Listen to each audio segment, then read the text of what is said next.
Sampai tidak pernah berpikir bahwa puasa mulai fajar sampai jam 10 itu luar biasa. Bisa saja kita mati jam 7, bisa saja mati jam 6. Kan ditulis Allah sebagai orang yang berkomitmen terhadap puasa. Terus ada kemungkinan kecil, adalah jam 10 itu dokternya sakit atau nggak jadi ke sana. Berarti kamu kan nggak jadi buka. Kan ya mungkin juga. Sama yang tadi. Delalah sebelum ruko ono wong sing nyarongi sampean. Sehingga sholatnya normal. Kamu tidak menemukan pakaian yang pas, jebule pas setelah ruko, mau ruko, ono wong wah sholatnya kira bener disarongi.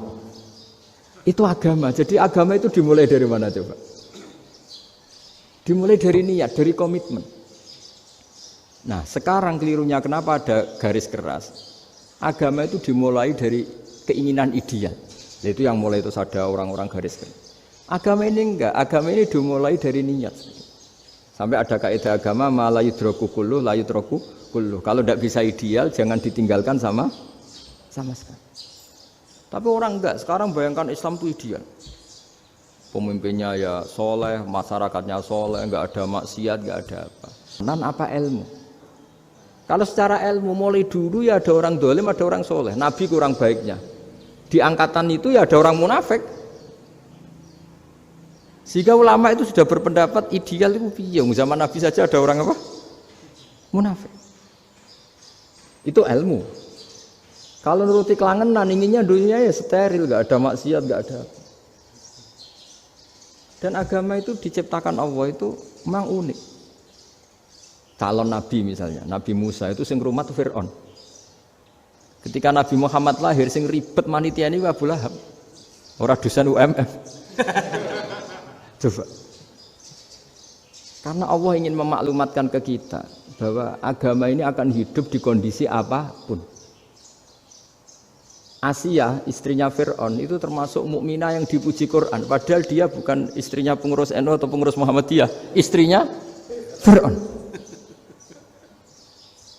Tapi itu pelajaran bagi kita bahwa orang-orang baik itu tidak harus di lingkungan yang baik. Masjid paling makmur itu kadang di dunia mungkin ya jangan bakas Mekah Medina itu karuan. Mungkin di antara masjid yang makmur justru yang di Kanada, di Amerika mungkin. Karena merasa minoritas itu perpustakaannya ada, kajiannya ada. Tapi banyak masjid di daerah pesantren yang malah sepi. Karena kiainya tahu jamaah di masjid itu wajib. Itu ada daerah pesantren, saya ulang lagi ada daerah pesantren. Didikon pengajian, monggo nekani pengajian, maca selawat ning omah yo ganjaran padha wae. Ribet kan? Mau dibantah itu benar. Mau dibiarin ngerusak tatanan. Jadi saya mohon sekali ya, jadi ilmu itu diperbandingkan supaya perbedaan-perbedaan itu biasa. Dulu Imam Malik itu punya murid namanya Imam Syafi'i. Itu dalam banyak hal. Itu perbedaannya tajam sekali. Ya saya ulang lagi, dalam banyak hal itu perbedaannya tajam sekali. Misalnya begini. Ini terakhir percontohan saya fikih, nanti dikaji sendiri. Ada seorang A'rabi, Ja'a A'rabiyun. Ini di hadis sahih diulang-ulang di semua Al-Kutubus Sittah ada peristiwa ini. Ja'a A'rabiyun ila Rasulillah sallallahu alaihi wasallam faqala ya Rasulullah ahlaktu. Qala wa ma ahlakaka? Qala wa qatu imraati fi nahari Ramadan. Ya Rasulullah, saya ini orang yang rusak. Kenapa? Saya ini hubungan intim sama istri saya ketika masih siang Ramadan. Singkat cerita orang ini dihukum berat sama Nabi. Hukumannya adalah karena dia membatalkan puasa ketika dengan hubungan intim. Sama Nabi dihukum, kamu harus merdekakan budak. Wah, tidak mampu ya Rasulullah, saya tidak punya budak. Jadi ini bukti bahwa agama ini sangat sosial sehingga sebagian kafaroh harus memerdekakan budak. Kamu kalau gitu puasa 2 bulan. Yang baru puasa 2 hari aja kecelakaan malah disuruh puasa 2 bulan. Ya sudah kamu ngasih makan 60 orang miskin. Saya ini orang paling miskin. Kok jadi sudah miskin agak hiper lah orang itu. Poso-poso kok gitu. Itu kata ulama kalau orang Jawa enggak mungkin makanannya tempe mendoan enggak mungkin itu. Di Jawa itu enggak mungkin lah ada orang batal puasa karena hubungan intim. Ada istrinya enggak cantik, cerewet, sang lanang mangane mendoan. Itu tidak mungkin, kecelakaan itu tidak mungkin. Tidak mungkin itu. Tapi kalau Arab mungkin karena makanannya daging. Singkat cerita, terus pertanyaannya gini. Kalau batal biasa itu kan bayarnya puasa 1 hari. Kalau batal, tapi kalau batal pakai hubungan intim, pakai jima kalau dalam bahasa fikih, itu kafarohnya berat, yaitu merdekakan budak atau puasa 2 bulan berturut-turut. Pertanyaannya gini, jima istri itu boleh loh tidak zina. Seorang jima istri itu boleh loh tidak zina. Itu kan hukumannya berat. Nah terus Imam Malik berpikir kalau gitu tidak harus jima dong. Poso-poso ora ana uzur ora ana apa terus nyate. Esuk mangan bakso. Tanpa ada alasan syar'i. Hukumnya harus sama dong. Karena jima hukumnya boleh berarti semua iftar, semua pembatalan puasa yang tidak ada uzur syara' maka hukumnya sama, yaitu sanksinya sama. Masuk akal enggak? Masuk akal dalam mazhab Imam Malik. Dalam mazhab Syafi'i enggak. Mulai dulu jima itu beda. Kayak mertamu nggone wong, mangan iku oleh, tapi nak nggo bojomu mbok jima niku wis nemen ngawure lah. Tetep beda. Dari Imam Syafi'i itu pokoknya beda, jima sama makan itu beda. Lah ya terus setelah itu terus ada pertanyaan. Bagaimana kalau makan dulu baru jima? Ribet kan? Makanya itu sampai dibabkan Kitabul Khilafil Fiqhi, bab merekayasa fikih. Makanya itu perdebatannya orang Hanafi sama Imam Syafi'i juga sama. Ada orang jam segini lapar sekali, kalau langsung makan kan kena sanksi. Ya pergi aja dulu, pura-pura ngaji ke Gus Bah gitu. Nanti kan jadi musafir kan?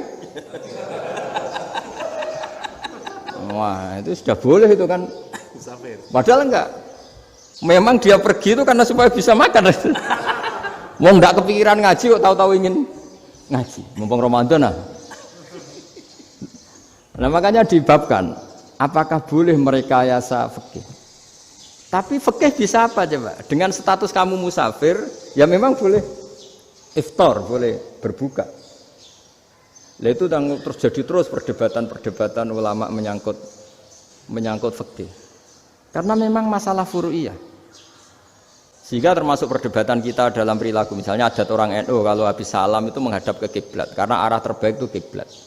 Tapi sebagian orang Muhammadiyah atau mungkin semuanya menghadap ke makmum. Itu memang teks hadisnya itu kita yang meneliti hadis itu semua syarah itu berdebat. Nabi memuji kiblat itu arah terbaik, oke. Tapi di bab itu Nabi itu aqbala alaina, menghadap ke kita. Lalu pertanyaannya, kenapa menghadap ke kita? Ada mengatakan karena Nabi memang punya tradisi kadang ngendikan. Ya tentu dulu istilahnya tidak kultum, nggak ada istilah itu dulu. 7 menit itu nggak ada. Tapi ada ulama yang analisis begini, termasuk kitab Fathul Bari. Nabi itu tokoh sentral, taruh lagi Nabi itu tokoh sentral. Ini kata kitab Fathul Bari, bukan kata saya. Nah orang-orang yang imamu qaumi, orang-orang yang jadi imam di daerah masing-masing, tetap kalau sholat itu ikut Nabi.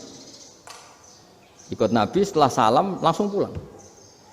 Jadi sebetulnya salam langsung pulang itu ya ada sejarahnya karena dia mau jadi imam di daerahnya. Nah, tidak kebayang kalau Nabi itu madhep kiblat. Kalau Nabi madhep kiblat, orang yang masbuk yang barusan datang pasti langsung usolli misalnya fardhul isya'i misalnya. Terus makmum Nabi, padahal Nabi sholatnya sudah selesai. Jadi intinya gini kata Fathul Bari.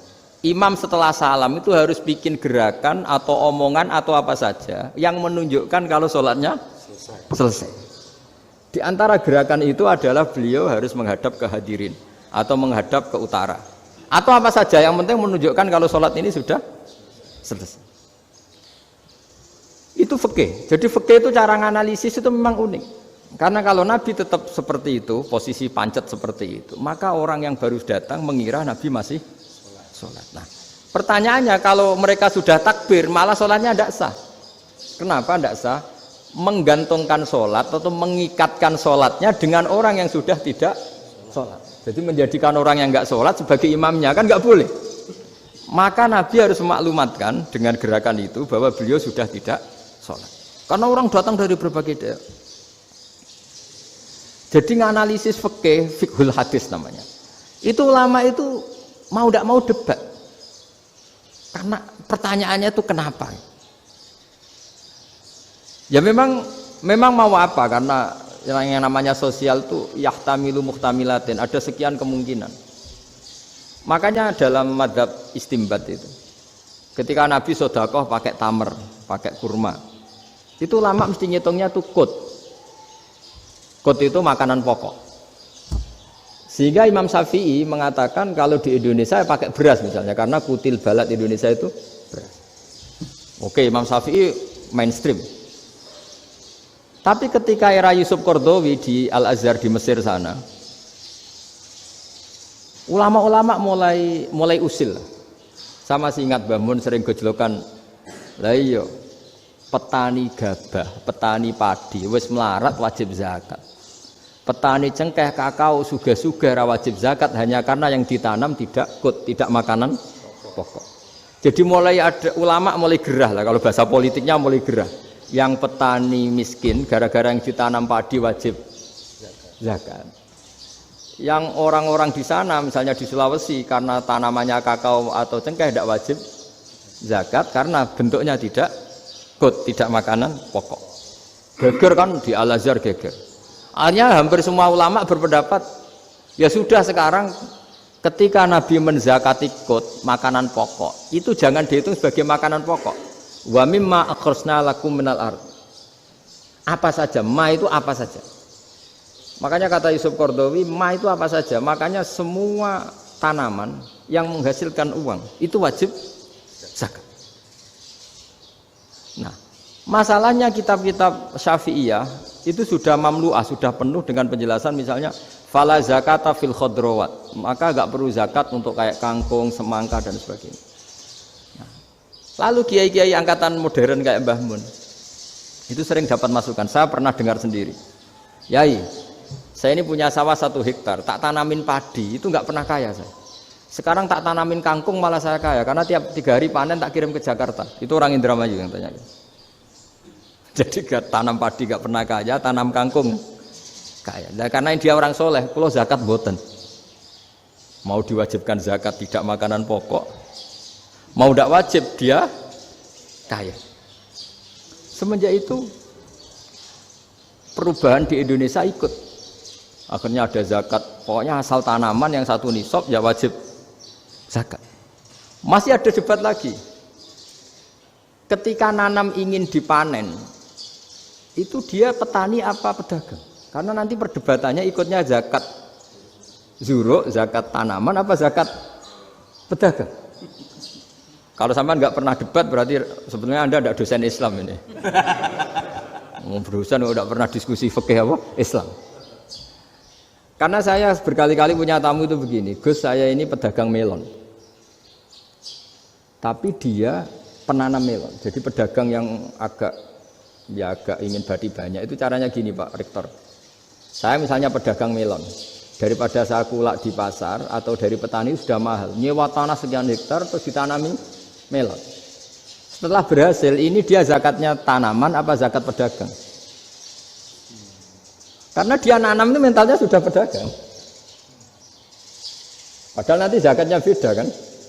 Yang 1 2,5%, yang 1 rubul usur sama nisul usur sama usur, 1/10 sama 1/20. Kalau zakatnya zuruk kan 1/10 atau 1/20. Yang 1 rubul usur, kira-kira 2,5. Saya ulang lagi ya. Jadi di era modern itu kita jadi bingung, pedagang tapi gayanya petani tapi hakikatnya. Jadi gampangannya gini ya, kalau saya pedagang beras, kok saya kaya raya. Itu mendingan nyewa sekian hektar untuk ditanamin padi ya daripada tengkulak, daripada beli. Akhirnya perdebatannya ini zakatnya pakai apa? Misalnya tebu, misalnya petani tebu. Oh jelas kalau jual nanam tebu itu ingin dijual. Masa apa tiga es tebu berhektar-hektar? Lah kira-kira kalau menurut jenengan ini zakatnya zakat apa? Tijarah apa zakat tanaman? Mentalnya tijarah, mentalnya pedagang. Nah ini saya hanya mau cerita. Khilaf kadang-kadang orang angen-angen. Khilaf itu nggak mungkin enggak.